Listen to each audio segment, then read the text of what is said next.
Hai, kamu semua. Kamu tahu saham kah tidak? Atau pernah dengar kah? Mungkin pernah dengar teman cerita? Atau mungkin keluarga dong bicara-bicara begitu? Ataukah kamu pernah lihat di postingan yang lewat di kampung beranda media sosial? Tapi kalau kamu belum pernah dengar atau belum tahu apa itu saham, sini saya akan bantu kasih tahu apa itu saham. Tapi saya juga nih bukan profesional. Sabar belajar juga. Tapi karena saya tahu ini penting dan sudah semestinya tong semua tahu karena ini baik untuk pelajaran keuangan dan ekonomi masa depan. Nanti baru tong belajar pelan-pelan dari hal yang paling dasar. Lanjut saja tong mulai. Apa itu saham? Untuk lebih jelasnya, saya akan menunjukkan pengertian saham di laman resmi Bursa Efek Indonesia. Kita bisa cek sama-sama.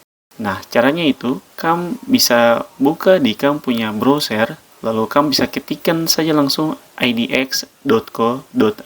Setelah itu, kamu akan muncul di beranda Bursa Efek Indonesia. Nah, setelah itu, kamu bisa langsung ke menu produk dan layanan, lalu kamu masuk di menu saham. Kamu tinggal scroll ke bawah, lalu di bagian informasi umum itu, kamu bisa lihat di situ. Nah, itu adalah informasi umum yang kamu lihat di laman Bursa Efek Indonesia. Jadi, singkatnya tuh saham sama dengan bukti kepemilikan atas sebuah perusahaan. Yang artinya, jika memiliki saham, berarti ikut menjadi pemilik perusahaan tersebut.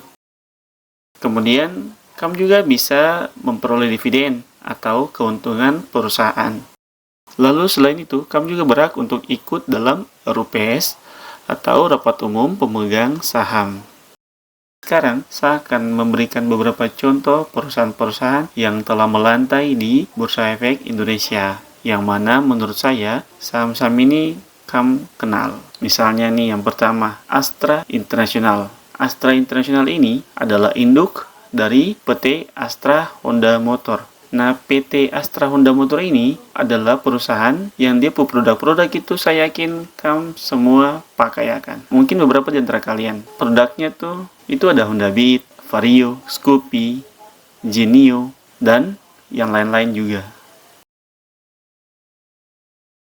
Kemudian ada juga beberapa contoh perusahaan yang bergerak di sektor finance. Itu ada BRI, ada BNI, Mandiri, BEV Finance. Nah, yang mana saya yakin dari keempat perusahaan yang saya kasih contoh ini, saya yakin bahwa kamu juga menggunakan dong punya produk layanan. Entah itu kamu sebagai nasabah kah, ataukah kamu juga menjadi kreditur di perusahaan itu.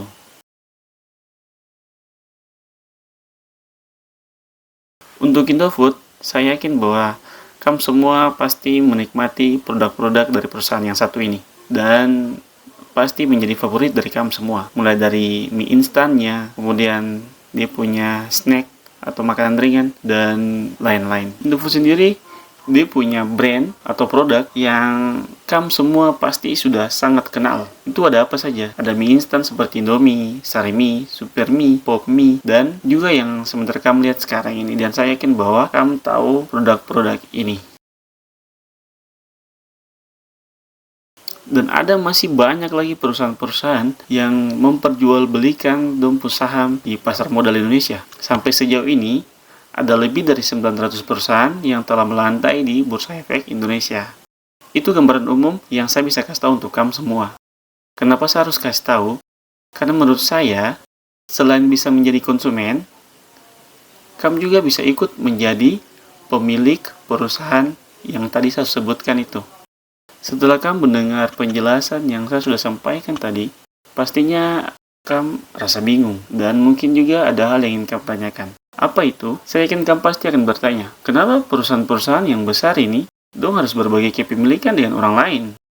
Terus, kenapa mereka harus jual dong saham ke publik? Iya toh? Saya akan kasih tahu. Jadi, begini. Perusahaan-perusahaan ini dong pasti punya yang namanya aset dan hutang. Nah, untuk aset, dong akan gunakan sebagai modal untuk melakukan ekspansi atau pertumbuhan bisnis. Sedangkan hutang, pastinya dong punya tanggung jawab untuk melunasi hutang tersebut. Terus, dananya tuh dapat dari mana? Ya, dananya tuh dapat dari kamu toh. Kamu siapa? Kamu toh. Kamu yang nanti beli saham-saham yang dong jual itu. Nah, saham-saham yang kamu beli itu akan menjadi modal untuk dong pakai. Ibaratnya tuh itu menjadi dana segar yang bisa dong pakai selain dari aset yang dimiliki perusahaan. Sampai di sini kamu pasti sudah ada gambaran tentang hubungan timbal balik. Jadi, bagaimana? Mau terus jadi konsumen mie instan? Atau kamu juga mau ikut jadi pemilik dari perusahaan mie instan itu? Yang pastinya pilihan itu ada di kamu tangan.